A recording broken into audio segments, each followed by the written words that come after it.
Υπέρ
Καθώς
Πατέρες και αδελφοί, τέκνα εν Κυρίω, αγαπητά και περιπόθητα, Χριστός Ανέστη.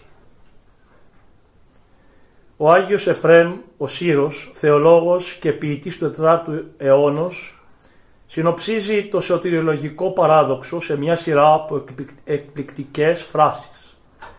Αποκαλεί τον Χριστό, ο ακίμητος που εκοιμήθη, ο άμωμος που ευαπτίσθη, ο ζών που απέθανε και ζει, ο ποιμήν που αμονός εγένετο, ο σπορεύς που εγένετο κόκκοσή του και ίσως η πιο συγκλονιστική από όλες εικόνα, ο παντοδύναμος που την αδυναμίαν περιευλήθη. Ο Χριστός είναι παντοδύναμος Θεός, άπειρος, παντοκράτορ, παντογνώστης, αλλά για την ευπλαγνική του αγάπη κατέστη άνθρωπος, επομιζόμενος τον πόνο και την αδυναμία μας και συμπαραστεκόμενος τη θλίψη και την συντριβή μας. Μερικά έτη μετά τον θάνατο του Οσίου Πατρός, το ίδιο σωτηριολογικό παράδοξο εκφράζεται από τη Σύνοδο της Κωνσταντινουπόλεως, τη Δευτέρα Αγία Οικουμενική Σύνοδο του 381, στη διευρυμένη εκδοχή του Συμβόλου της Πίστεως της Νικαίας. Εδώ δύναται κανείς να ανέβρει δύο ενότητες που περιέχουν άκρως αντιθετικές διατυπώσεις. Ως προς τη Θεία Διάσταση, ο Χριστός είναι Κύριος, Υιός Θεού, εκ Πατρός γεννηθής προπάντων των αιώνων, μονογενής Θεός αληθινός, εκ Θεού αληθινού, ου ποιηθής, ομοούσιος το Πατρί, ποιητής ουρανού και γης, διού τα πάντα εγένετο. Ο Χριστός είναι ένα με τον Πατέρα. Εν συνεχεία το σύμβολο περιέχει μια δεύτερη ενότητα δηλώσεων. Ως την ανθρωπίνη φύση ο Χριστός ο Θεός μας πιστεύεται ως κατελθόν εκ των ουρανών και σαρκωθείς εκ Πνεύματος Αγίου και Μαρίας της Παρθένου και εν ανθρωπίσας, και ότι εσταυρώθη και έπαθεν και ετάφη. Πλήρως ενωμένος με τον Πατέρα έγινε πλήρως άνθρωπος, πεπειραμένος δε κατά πάντα καθομοιότητα χωρίς αμαρτίας, όπως λέει ο Απόστολος Παύλος στην προς Εβραίους επιστολή. Ενώ υπογραμμίζονται με αυτόν τον τρόπο τόσο η Θεία όσο και η ανθρωπίνη φύση του Χριστού, το σύμβολο την ίδια στιγμή διακηρύσει ότι αυτός είναι ένας, όχι δύο.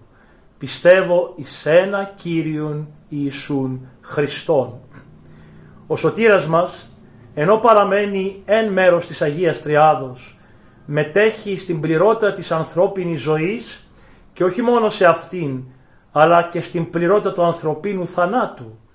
Για να χρησιμοποιήσουμε την γλώσσα της Συνόδου της Χαλκιδόνος του 451, ο Χριστός αποτελεί ένα πρόσωπο ή υπόσταση σε δύο φύσεις, μία θεία και μία ανθρωπίνη. Ο Ιησούς είναι το επέκεινα που βρίσκεται ανάμεσά μας. Ωστόσο, ακόμη και αν δεν δυνάμεθα να πούμε πώς συνετελέστηκε η ανανθρώπισης, μπορούμε να πούμε γιατί. Όλα αυτά συνέβησαν δι' εμάς τους ανθρώπους και δια την ημετέραν σωτηρίαν. Εάν ο τέλειος Θεός κατέστη τέλειος άνθρωπος, αυτό έγινε για να επιφέρει τη συμφιλίωσή μας με τον Θεό, την αποκατάσταση της αληθώς ανθρωπίνης μας οντότητος. Η σωτηρία επιτυγχάνεται προπάντων δια της συμπάθειας και της μεθέξεως. Ο Χριστός, ο Κύριος μας σώζει, γενόμενος όμοιος με εμάς, μετέχοντας πλήρως της ανθρωπίνης μας φύσεως και παρέχοντάς μας τη δυνατότητα να κοινωνήσουμε σε αυτό που είναι εκείνος, μέσω μιας αμοιβαίας ανταλλαγής δώρων. Αυτός λαμβάνει την ανθρώπινη μας ζωή και μας κάνει κοινωνούς της θείας του ζωής, αποκαθιστώντας την καταστραφήσα εκ της αμαρτίας κοινωνία μεταξύ δημιουργού και δημιουργήματος. Υφίσταται μία αμφίπλευρη ενίκησης. Ο Χριστός ζει εντός μας και εμείς ζούμε εντός Του. Κατά τον λόγο του Αγίου Παύλου, δι' εμάς επτόχευσε πλούσιος όν, ή να ημείς τη εκείνου πτωχία πλουτίσετε, στην προς Κορινθίους επιστολή του. Καθίσατε σαφές το γιατί κατά το θεϊκό σχέδιο της σωτηρίας ο τέλειος Θεός έγινε τέλειος άνθρωπος. Μόνο ο Θεός δύναται να σώζει. Η σωτηρία είναι μια θεϊκή πράξη. Όμως η σωτηρία πρέπει να φτάνει στο σημείο της ανθρώπινης ανάγκης. Μόνο εάν ο Χριστός είναι αληθώς άνθρωπος όπως εμείς, μπορούμε εμείς οι άνθρωποι να μοιραστούμε πλήρως αυτό που έκανε υπέρ ημών ως Θεός. Ο Χριστός ανασταίνεται την τρίτη ημέρα μετά την ταφή Του. Για την εμπειρία και την βεβαιότητα της Εκκλησίας, η Ανάσταση του Χριστού διαφέρει από τις Αναστάσεις νεκρών που πραγματοποίησε ο ίδιος στην επίγειο βίο Του. Οι Αναστάσεις των νεκρών που περιγράφονται στην Αγία Γραφή είναι για τα ανθρώπινα μάτια δείγμα εκπληκτικό της δύναμης του Θεού, δηλαδή της ελευθερίας του από κάθε φυσικό περιορισμό. Αυτή η δύναμη μπορεί να μεταβάλει τους νόμους της φύσης, αλλά δεν μπορεί να μεταβάλει τον τρόπο υπάρξεως της φύσης. Μια τέτοια μεταβολή δεν επιβάλλεται εξωτερικά, είναι μόνο καρπός της προσωπικής ελευθερίας, κατόρθωμα ελευθερίας. Αυτό το κατόρθωμα της ελευθερίας ολοκληρώθηκε από τον Χριστό πάνω στο Σταυρό και φανερώθηκε υπαρκτικά με την Ανάστασή Του, με την υπακοή Του μέχρι θανάτου στο θέλημα του Πατρός. Οδήγησε ο Χριστός την ανθρώπινη φύση Του στην τέλεια παραίτηση από κάθε διεκδίκηση υπαρκτικής αυτοτέλειας. Μετέθεσε την ύπαρξη της φύσεώς Του στη σχέση αγάπης και στην ελευθερία της υπακοής στο Θεό, και αυτή η φύση που αντλεί την ύπαρξή της από τη σχέση με το Θεό δεν πεθαίνει. Γιατί αν και κτιστεί, υπάρχει πια με τον τρόπο του ακτίστου, όχι με τον τρόπο του κτιστού. Το αναστημένο σώμα του Χριστού είναι σώμα υλικό, φύση κτιστή. Διαφέρει όμως από τα σώματα των άλλων αναστημένων, γιατί αυτό υπάρχει τώρα πια με τον τρόπο του ακτίστου, τον τρόπο της ελευθερίας από κάθε φυσική αναγκαιότητα. Έτσι, ενώ είναι αισθητό και απτό με σάρκα και οστά, ενώ μπορεί να πάρει τροφή όπως όλα τα άλλα σώματα, και ο αναστημένος Χριστός τρώει μέλι και ψάρι μπροστά στα μάτια των μαθητών Του, όπως αναφέρεται στο κατά Λουκάν Ευαγγέλιο. Και ενώ τα σημάδια των πληγών που δέχθηκε είναι ψηλαφιτά επάνω Του, όμως το ίδιο αυτό σώμα μπαίνει στο υπερό των θυρών και κλεισμένων, όπως λέει στο κατά Μάρκο και στο κατά Λουκά Ευαγγέλιο, ενθρονίζοντας την ανθρώπινη πυλό στη δόξα της Θείας Ζωής. Η μεταβολή στον τρόπο υπάρξεως της ανθρωπίνης φύσεως του Χριστού μετά την Ανάστασή Του επισημαίνεται με μία ετερότητα. Είναι ο γνώριμος Υιός του ανθρώπου, αλλά εν ετέρα μορφή. Η Ισαπόστολος και μάρτης Αγία Μαρία η Μαγδαληνή στον κήπο του μνημείου το νομίζει για κυπουρό. Οι δύο συνοδοιπόροι στον δρόμο για την Εμαούς το νομίζουν τυχαίο διαβάτη. Οι μαθητές που ψαρεύουν στην Τιβεριάδα τον ακούνε να του ζητάει κάτι βρόσιμον και δεν υποψιάζονται πως είναι αυτός που τους περιμένει στην όχθη. Όλοι τον ανακαλύπτουν ξαφνικά και αυτονόητα, αλλά αφού αρχικά πλανηθούν. Τι είναι αυτό που τον διαφοροποιεί καταρχήν και πρέπει να το υπερβεί κανείς για να τον αναγνωρίσει? Σίγουρα κάτι που δεν λέγεται, αλλά μόνον βιώνεται. Ίσως αν η σχέση μαζί του σταματήσει στην φαινομένη ατομικότητα, δεν κατορθώνει να αναγνωρίσει την υπόσταση, την ελευθερωμένη από την ατομική αυτοτέλεια. Δεν ξέρουμε και δεν μπορούμε να περιγράψουμε την εμπειρία. Τολμούμε μόνο να την προσεγγίσουμε μέσα από τα γεγονότα που την συνοδεύουν. Το σώμα του αναστημένου Χριστού είναι η ανθρώπινη φύση, ελεύθερη από κάθε περιορισμό και κάθε ανάγκη. Είναι ένα ανθρώπινο σώμα με σάρκα και οστά, που όμως δεν αντλεί ζωή από τις βιολογικές του λειτουργίες και εικονίζει και τα δικά μας σώματα που θα αναστηθούν από την προσωπική σχέση με το Θεό, που αυτή και μόνη μας συνιστά και μας ζωοποιεί. Σας εύχομαι ευλογίες και χάρη και δύναμη. Χριστός Ανέστη αδελφοί μου, χαρείτε την παγκόσμιο ιστορική ευφροσύνη και χαρά, με πολύ πολύ αγάπη και θερμές πατρικές ευχές.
πατέρες και αδελφοί, τέκνα εν Κυρίω, αγαπητά και περιπόθητα, Χριστός Ανέστη. Ο Άγιος Εφραίμ ο Σύρος, θεολόγος και ποιητής του 4ου αιώνος, συνοψίζει το σωτηριολογικό παράδοξο σε μια σειρά από εκπληκτικές φράσεις. Αποκαλεί τον Χριστό, ο ακίμητος που εκοιμήθη, ο άμωμος που ευαπτίσθη, ο ζών που απέθανε και ζει, ο ποιμήν που αμονός εγένετο, ο σπορεύς που εγένετο κόκκοσή του και ίσως η πιο συγκλονιστική από όλες εικόνα, ο παντοδύναμος που την αδυναμίαν περιευλήθη. Ο Χριστός είναι παντοδύναμος Θεός, άπειρος, παντοκράτορ, παντογνώστης, αλλά για την ευπλαγνική του αγάπη κατέστη άνθρωπος, επομιζόμενος τον πόνο και την αδυναμία μας και συμπαραστεκόμενος τη θλίψη και την συντριβή μας. Μερικά έτη μετά τον θάνατο του Οσίου Πατρός, το ίδιο σωτηριολογικό παράδοξο εκφράζεται από τη Σύνοδο της Κωνσταντινουπόλεως, τη Δευτέρα Αγία Οικουμενική Σύνοδο του 381, στη διευρυμένη εκδοχή του Συμβόλου της Πίστεως της Νικαίας. Εδώ δύναται κανείς να ανέβρει δύο ενότητες που περιέχουν άκρως αντιθετικές διατυπώσεις. Ως προς τη Θεία Διάσταση, ο Χριστός είναι Κύριος, Υιός Θεού, εκ Πατρός γεννηθής προπάντων των αιώνων, μονογενής Θεός αληθινός, εκ Θεού αληθινού, ου ποιηθής, ομοούσιος το Πατρί, ποιητής ουρανού και γης, διού τα πάντα εγένετο. Ο Χριστός είναι ένα με τον Πατέρα. Εν συνεχεία το σύμβολο περιέχει μια δεύτερη ενότητα δηλώσεων. Ως προς την ανθρωπίνη φύση ο Χριστός ο Θεός μας πιστεύεται ως κατελθόν εκ των ουρανών και σαρκωθείς εκ Πνεύματος Αγίου και Μαρίας της Παρθένου και εν ανθρωπίσας, και ότι εσταυρώθη και έπαθεν και ετάφη. Πλήρως ενωμένος με τον Πατέρα έγινε πλήρως άνθρωπος, πεπειραμένος δε κατά πάντα καθομοιότητα χωρίς αμαρτίας, όπως λέει ο Απόστολος Παύλος στην προς Εβραίους επιστολή. Ενώ υπογραμμίζονται με αυτόν τον τρόπο τόσο η Θεία όσο και η ανθρωπίνη φύση του Χριστού, το σύμβολο την ίδια στιγμή διακηρύσει ότι αυτός είναι ένας, όχι δύο. Πιστεύω εις ένα Κύριον Ιησούν Χριστόν. Ο σωτήρας μας, ενώ παραμένει εν μέρος της Αγίας Τριάδος, μετέχει στην πληρότητα της ανθρώπινης ζωής και όχι μόνο σε αυτήν, αλλά και στην πληρότητα του ανθρωπίνου θανάτου. Για να χρησιμοποιήσουμε την γλώσσα της Συνόδου της Χαλκιδόνος του 451, ο Χριστός αποτελεί ένα πρόσωπο ή υπόσταση σε δύο φύσεις, μία θεία και μία ανθρωπίνη. Ο Ιησούς είναι το επέκεινα που βρίσκεται ανάμεσά μας. Ωστόσο, ακόμη και αν δεν δυνάμεθα να πούμε πώς συνετελέστηκε η ανανθρώπισης, μπορούμε να πούμε γιατί. Όλα αυτά συνέβησαν δι' εμάς τους ανθρώπους και για την ημετέραν σωτηρίαν. Εάν ο τέλειος Θεός κατέστη τέλειος άνθρωπος, αυτό έγινε για να επιφέρει τη συμφιλίωσή μας με τον Θεό, την αποκατάσταση της αληθώς ανθρωπίνης μας οντότητος. Η σωτηρία επιτυγχάνεται προπάντων δια της συμπάθειας και της μεθέξεως. Ο Χριστός, ο Κύριος μας σώζει, γενόμενος όμοιος με εμάς, μετέχοντας πλήρως της ανθρωπίνης μας φύσεως και παρέχοντάς μας τη δυνατότητα να κοινωνήσουμε σε αυτό που είναι εκείνος, μέσω μιας αμοιβαίας ανταλλαγής δώρων. Αυτός λαμβάνει την ανθρώπινη μας ζωή και μας κάνει κοινωνούς της θείας του ζωής, αποκαθιστώντας την καταστραφήσα εκ της αμαρτίας κοινωνία μεταξύ δημιουργού και δημιουργήματος. Υφίσταται μία αμφίπλευρη ενίκησης. Ο Χριστός ζει εντός μας και εμείς ζούμε εντός Του. Κατά τον λόγο του Αγίου Παύλου, δι' ημάς επτόχευσε πλούσιοσον, ή να ημείς τι εκείνου πτωχία πλουτίσετε, στην προς Κορινθίους επιστολή του. Καθίσατε σαφές το γιατί κατά το θεϊκό σχέδιο της σωτηρίας ο τέλειος Θεός έγινε τέλειος άνθρωπος. Μόνο ο Θεός δύναται να σώζει. Η σωτηρία είναι μια θεϊκή πράξη. Όμως η σωτηρία πρέπει να φτάνει στο σημείο της ανθρώπινης ανάγκης. Μόνο εάν ο Χριστός είναι αληθώς άνθρωπος όπως εμείς, μπορούμε εμείς οι άνθρωποι να μοιραστούμε πλήρως αυτό που έκανε υπέρ ημών ως Θεός. Ο Χριστός ανασταίνεται την τρίτη ημέρα μετά την ταφή Του. Για την εμπειρία και την βεβαιότητα της Εκκλησίας, η Ανάσταση του Χριστού διαφέρει από τις Αναστάσεις νεκρών που πραγματοποίησε ο ίδιος στην επίγειο βίο Του. Οι Αναστάσεις των νεκρών που περιγράφονται στην Αγία Γραφή είναι για τα ανθρώπινα μάτια δείγμα εκπληκτικό της δύναμης του Θεού, δηλαδή της ελευθερίας Του από κάθε φυσικό περιορισμό. Αυτή η δύναμη μπορεί να μεταβάλει τους νόμους της φύσης, αλλά δεν μπορεί να μεταβάλει τον τρόπο υπάρξεως της φύσης. Μια τέτοια μεταβολή δεν επιβάλλεται εξωτερικά, είναι μόνο καρπός της προσωπικής ελευθερίας, κατόρθωμα ελευθερίας. Αυτό το κατόρθωμα της ελευθερίας ολοκληρώθηκε από τον Χριστό πάνω στο Σταυρό και φανερώθηκε υπαρκτικά με την Ανάστασή Του, με την υπακοή Του μέχρι θανάτου στο θέλημα του Πατρός. Οδήγησε ο Χριστός την ανθρώπινη φύση Του στην τέλεια παραίτηση από κάθε διεκδίκηση υπαρκτικής αυτοτέλειας. Μετέθεσε την ύπαρξη της φύσεώς Του στη σχέση αγάπης και στην ελευθερία της υπακοής στο Θεό, και αυτή η φύση που αντλεί την ύπαρξή της από τη σχέση με το Θεό δεν πεθαίνει. Γιατί αν και κτιστεί, υπάρχει πια με τον τρόπο του ακτίστου, όχι με τον τρόπο του κτιστού. Το αναστημένο σώμα του Χριστού είναι σώμα υλικό, φύση κτιστή. Διαφέρει όμως από τα σώματα των άλλων αναστημένων, γιατί αυτό υπάρχει τώρα πια με τον τρόπο του ακτίστου, τον τρόπο της ελευθερίας από κάθε φυσική αναγκαιότητα. Έτσι, ενώ είναι αισθητό και απτό με σάρκα και οστά, ενώ μπορεί να πάρει τροφή όπως όλα τα άλλα σώματα, και ο αναστημένος Χριστός τρώει μέλι και ψάρι μπροστά στα μάτια των μαθητών Του, όπως αναφέρεται στο κατά Λουκάν Ευαγγέλιο. Και ενώ τα σημάδια των πληγών που δέχθηκε είναι ψηλαφιτά επάνω Του, όμως το ίδιο αυτό σώμα μπαίνει στο υπερό των θυρών και κλεισμένων, όπως λέει στο κατά Μάρκο και στο κατά Λουκά Ευαγγέλιο, ενθρονίζοντας την ανθρώπινη πυλό στη δόξα της Θείας Ζωής. Η μεταβολή στον τρόπο υπάρξεως της ανθρωπίνης φύσεως του Χριστού μετά την Ανάστασή Του επισημαίνεται με μία ετερότητα. Είναι ο γνώριμος Υιός του ανθρώπου, αλλά εν ετέρα μορφή. Η Απόστολος και μάρτης Αγία Μαρία η Μαγδαληνή στον κήπο του μνημείου το νομίζει για κυπουρό. Οι δύο συνοδοιπόροι στον δρόμο για την Εμαούς το νομίζουν τυχαίο διαβάτη. Οι μαθητές που ψαρεύουν στην Τιβεριάδα τον ακούνε να του ζητάει κάτι βρόσιμον και δεν υποψιάζονται πως είναι αυτός που τους περιμένει στην όχθη. Όλοι τον ανακαλύπτουν ξαφνικά και αυτονόητα, αλλά αφού αρχικά πλανηθούν. Τι είναι αυτό που τον διαφοροποιεί καταρχήν και πρέπει να το υπερβεί κανείς για να τον αναγνωρίσει?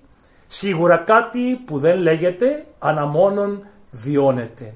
Ίσως αν η σχέση μαζί του σταματήσει στην φαινομένη ατομικότητα, δεν κατορθώνει να αναγνωρίσει την υπόσταση, την ελευθερωμένη από την ατομική αυτοτέλεια. Δεν ξέρουμε και δεν μπορούμε να περιγράψουμε την εμπειρία. Τολμούμε μόνο να την προσεγγίσουμε μέσα από τα γεγονότα που την συνοδεύουν. Το σώμα του αναστημένου Χριστού είναι η ανθρώπινη φύση, ελεύθερη από κάθε περιορισμό και κάθε ανάγκη. Είναι ένα ανθρώπινο σώμα με σάρκα και οστά, που όμως δεν αντλεί ζωή από τις βιολογικές του λειτουργίες και εικονίζει και τα δικά μας σώματα που θα αναστηθούν από την προσωπική σχέση με το Θεό, που αυτή και μόνη μας συνιστά και μας ζωοποιεί. Σας εύχομαι ευλογίες και χάρη και δύναμη. Χριστός Ανέστη αδελφοί μου, χαρείτε την παγκόσμιο ιστορική ευφροσύνη και χαρά, με πολύ αγάπη και θερμές πατρικές ευχές.